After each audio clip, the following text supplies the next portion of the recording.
इस बार करारा प्रहार सनसनाता हुआ कमाल धमाल माल छक्का कनेक्टिंग लुटो वॉरियर्स।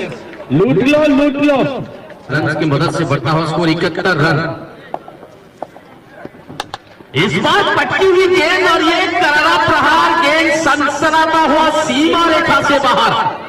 ये बेहतरीन छक्का।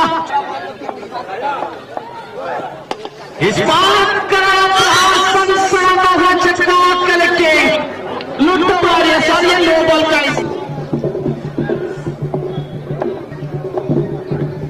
और ये करारा प्रहार गेंद सीमा रेखा से बाहर सनसनाता हुआ छक्का कनेक्टिंग लुटो वॉरियर्स।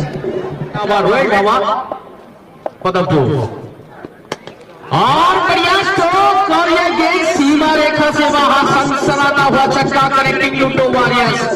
खेला है कवर के ऊपर से एक बार इनकी स्लॉट पर गेंद यानी को